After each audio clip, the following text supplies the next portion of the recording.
may have a big role in making the temperature in the Middle East go lower, specifically with Iran, Israel, because if you are him and you're very ambitious, you're one of the top 10 most powerful men according to Forbes, and you're one of the most charming, best personalities, you're worth 25 billion, you are the prime minister, you're about to be the king, you got all this personality, charm, salesman, Machiavellian. He probably read the book Prince or 40 Laws of Power. He seems like that kind of a guy, but you are living in the Middle East. And you want to get people from all over the world to come to you for tourism. And yes, you can say, well, Saudi's a very safe place, and we have this, and look at Ronaldo's here, Formula One, and all these other things that we're doing. But a lot of people still look at your neighbors and say, your surrounding area isn't that safe. And a lot of people say they're not going to come over to you. So it's on you to do something drastically that is unconventional for the world to say, I feel safe coming to you. So tough job, but we got a lot of things we investigated about this guy.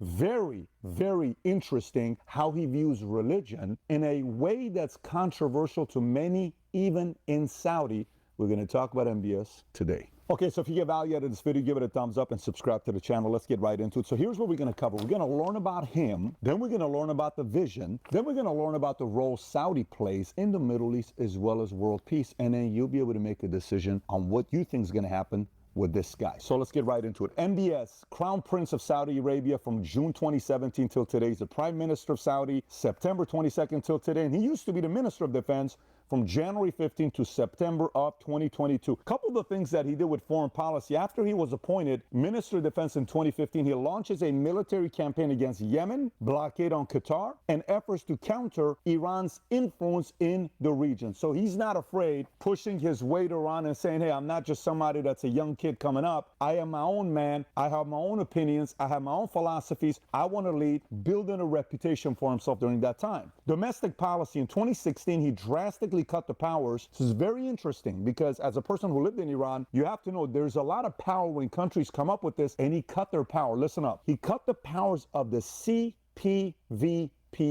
which stands for Committee for the Promotion of Virtue and Prevention of Vice, or better known as Islamic Religious Police. The feared CPVP, which had thousands of officers on the streets and powers to arrest, detain, and interrogate those suspected violating Sharia, and it was banned from pursuing, questioning, asking for identification, arresting, and detaining anyone suspected of a crime. This is very norm when you're living in places in the Middle East. I experienced this personally when you're living in Iran, and I'm walking out with my mother. So for him to choose to do this, this is one of the ways the government puts fear into the people. It's like, nah, we're not doing this anymore. Controversial. Cinema industry changes it up, was reinstated, social liberties were expanded, gender mixing and dating have been normalized by the state in public sphere. 2017 corruption purge, another one of those things that pissed a lot of powerful people up. In November of 2017, nearly 400 of Saudi's most powerful people, among them princes, tycoons, and ministers, were rounded up and detained in the Ritz-Carlton Hotel in what became the biggest and most contentious purge in the modern kingdom's history. This was after the formation of an anti-corruption committee led by Crown Prince Mohammed bin Salman. Imagine, like, you're coming up, you want to win the country over. The way he does it by bringing in the top 400 most powerful people and saying, hey, you can't be doing all this corruption anymore. And imagine what they're looking at. Who are you to talk to us like this? Who am I? Let me tell you who I'm going to be here and what I'm going to do with Saudi Arabia. Everybody realize maybe this is just not another kid. He's got a real big vision. So look, I've been in the financial industry since 9/11, the day before 9/11, and I've owned stocks, bonds, mutual funds, real estate, crypto, gold, you name it, I've owned it. But the one thing that's very important part of my portfolio all these years is gold. I love having a percentage of my net worth in gold that I have access to in case of many different things. A few facts you need to know about gold. Number one, the gold market cap is $11.8 trillion. Since 2000, the compound annual growth rate for gold has been 9.24%, and during times of high inflation, 3% plus, has been 15.35%. Now, those are just some numbers for you, but there's some other benefits to add gold to your portfolio. Number one, hedge against inflation. Number two, results showed recently that 93% of central banks are working on a CBDC. So this means what? That could be a manipulated currency that they own. If you own gold, it's a non-duplicatable asset. You're now hedging against CBDC taking place. Number three, a potential cyber threat. If it happens, you don't have access to your money, you don't have access to your accounts. where you have access to your hard physical gold. Number 4 is anonymous. No one knows you have that gold. And last but not least, diversification. That's why we chose to work with our new sponsor, American Hartford Gold. If you have retirement funds that you cannot afford to lose, American Hartford Gold will ship physical gold or silver directly to your door. Also, if you have retirement funds that you can't afford to lose, now is the time to call American Hartford Gold, a precious metal dealer you can trust. They have the finest products, amazing customer service, and a buyback commitment. They've earned a 5-star rating from thousands of reviews and an A+ from the Better Business Bureau. Tell them I sent you and they'll send you up to $5,000 worth of free silver on your first order. So click on the link in the description or call 866-939-6984. Again, 866-939-6984. So again, anytime you have somebody that's very ambitious, you're going to create a lot of enemies. And journalists are going to come out and criticize. You're going to be like, well, he's doing this, he's doing that. And as a person that's getting a lot of attention, in different places, you handle it in a different way. In this case, in 2018, MBS global reputation suffered after the murder of Saudi journalist Jamal Khashoggi in the Saudi consulate in Istanbul in 2018. The CIA eventually concluded that he had ordered the assassination, a claim Saudi Arabia denies. This is something that the Middle East has to deal with, because in the Middle East, this is what people fear. If you want athletes, if you want celebrities, if you want stars, if you want all these people to go to Saudi, I want to go to the Formula One race, I'm going to go watch a wrestling, I want to go watch this. They have to feel the safety to know that these types of things won't happen. This was a bit of a flaw in his reputation and his ambitions. Early on in his political career, MBS began his political career as a special advisor to his father, who was then the governor of Riyadh. His early roles in the Saudi government included positions in expert commissions of Saudi Council of Ministers and Saudi cabinet. His father's ascendancy and key appointments, his rise to prominence accelerated when his father became the king of Saudi Arabia in 2015. Shortly thereafter, MBS was appointed Minister of Defense, making him one of the world's youngest defense ministers at the time. This position placed him in charge of the Saudi military and its ongoing involvement in Yemen. So now here's a Vision 2030 that he cast. Okay, in 2016, MBS unveiled Vision 2030, a strategic framework to reduce Saudi Arabia's dependence on oil, 87% of the GDP, diversify its economy, and develop public service sectors. Davos in the desert to attract FDI. This includes ambitious projects such as NEOM, a $500 billion planned mega city that aims to be a hub for innovation, technology, and sustainable living, investment in sports leagues, investment in entertainment. So think about it. When you invest into entertainment, are entertainers mostly conservative or liberal? They're mostly liberal, which means if you want entertainment to come to Saudi, you have to be a little bit more liberal than any other Middle Eastern country, which is kind of isn't that a country? How are you going to do it? That's not easy. So he decides to give Ronaldo $200 million. Think about your Ronaldo's beautiful wife. You guys got kids. Cristiano comes home and says, hey, babe, what's that?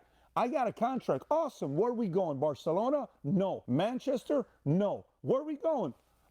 Saudi Arabia. What are you talking about, babe? Yes. We're going to take our kids to Saudi. We're going to feel safe there. I don't feel safe, babe. How about for $210 million? Let's take the kids to Saudi Arabia, right? That's what happens. So he's willing to give the money, but the same money didn't work for everybody. Messi became a Saudi ambassador promoting tourism in the country. His contract, reviewed by the New York Times, shows that he could earn up to $25 million for his promotion over 3 years. His deal also angered Paris Saint-Germain, Qatari owners, and was contributing factor to as why he was ousted from PSG. Aston Martin announced long-term strategic partnership with Aramco, which includes joint title sponsorship of the British manufacturer's F1 team. Live Golf announces an 8-tournament schedule for its new tour, which will include 4-man teams competing for 54 holes with shotgun starts. The 7 regular season events will have $25 million purse. The team's championship will have $50 million in prizes. It gets a little crazier with golf. Live Golf announces that it is expanding its team series to 14 tournaments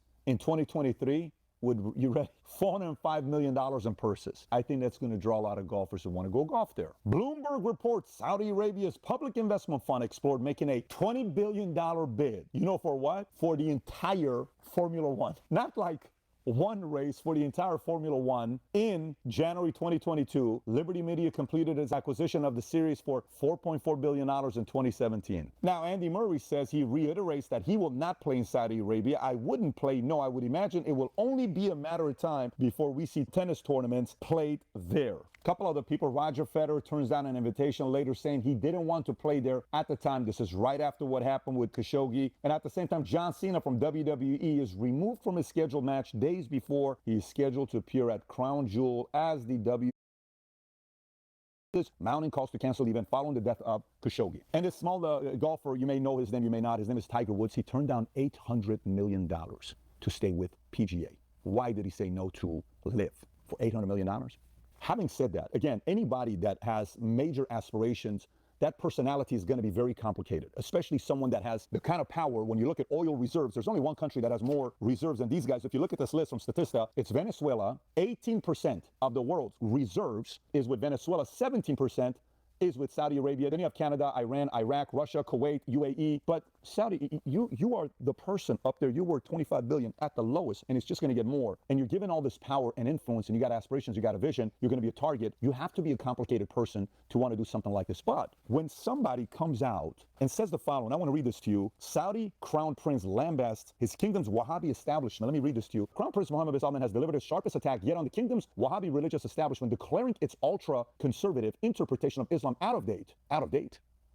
Who are you to say this? When he said this, he was 36 years old. Imagine the people that are there at 36 years saying we're out of date, and often based on a faulty interpretation of Islamic scripture. Speaking on national television in the midst of the holy month of Ramadan, he also defended his promotion of secular Western entertainment in the kingdom. When I had the Crown Prince of Iran, Reza Pahlavi, on last week, his father in Iran, the king, which he's about to be, he was a young king at 21 years old, similar to him. He was a very wealthy man, very. At one point, CBS called Mohammad Reza Shah Pahlavi the most powerful man on earth. He was kind of going like this, trying to make Iran similar to Western because he wanted Frank Sinatra, Elizabeth Taylor, sports, concerts. He wanted that to be taking place. It's given me the vibes of wanting to do that, which, by the way, when he did this, a lot of the local people from the religious sect called Mohammad Reza Shah Pahlavi a puppet of the West. So he's going to get criticized for that as well. Let me continue. I'll give you more feedback here. Again, the whole part about the Western entertainment in the kingdom, which he had long condemned as heretical by its once powerful Wahhabi clerics. And now he's saying promoting of secular Western entertainment, which, by the way, so where does the inspiration for this come? Why are you all of a sudden flipping your position from who you were to now promoting secular Western entertainment in the king? What are you talking about? That's what the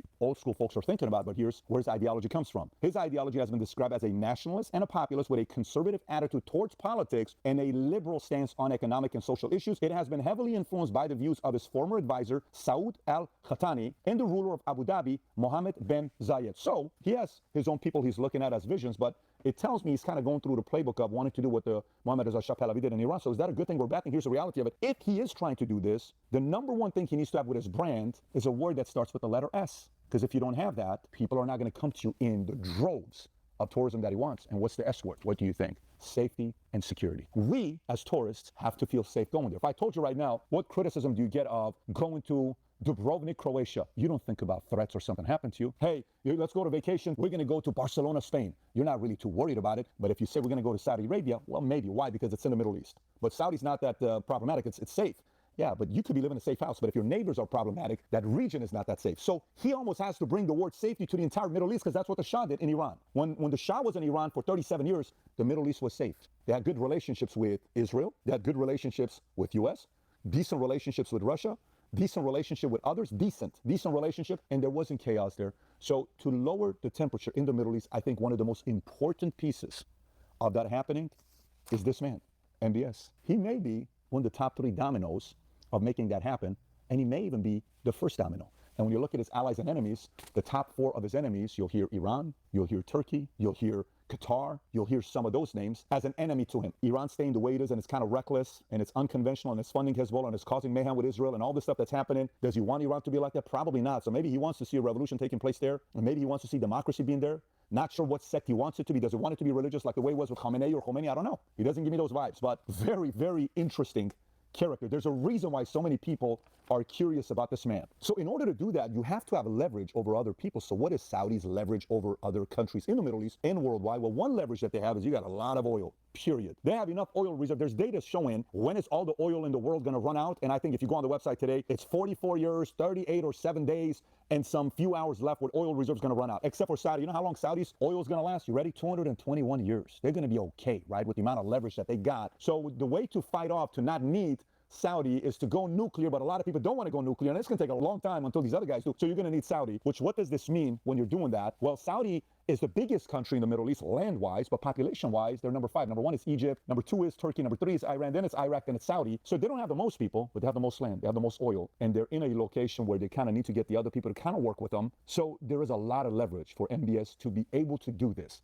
But I think he's the number 1 domino that can make this happen. So this doesn't work if only he has leverage, which is good. He has the leverage because he's got something everybody wants. But there's got to be something everybody else has on hand for there to be an equal exchange, which is what? He's very ambitious. And what's the word he used? He used the word, defended his promotion of secular Western. Those 2 words don't get used in the Middle East, and it's supported by the elderly, which means if you want to do that, you have to make it safer. You have to get people like us that want to come to you. 87% of your country's GDP is tied to oil. That's like having a business that does $1 million a year, but one of your clients does $870,000. If that person, you're problematic if something happens there, right? Okay. So he needs other business. He needs other technology. He needs people to want to move there. He needs it to be safe. He needs entertainment. He needs a lot of different things. It's a lot of exchange here. Many different opportunities. If I was a president or a leader of a country, the first thing I would say, hey, let's figure out a way to collaborate to make it a safer place, that people feel more comfortable moving there. What commitment can you make to the world for us to know that? What is that going to look like? That would be my first step. And I would look at making it even more peaceful in other countries around the area, especially the number 1 enemy that they have, which is Iran. So if you got value out of this video, give it a thumbs up, subscribe to the channel. If you are interested in the Middle East, we did a video a few months ago titled, Are Muslims the Angriest People in the World? And by the way, you would be surprised where Armenians rank on that list. If you've not seen it, click here to watch it. Take care, everybody. Bye-bye, bye-bye.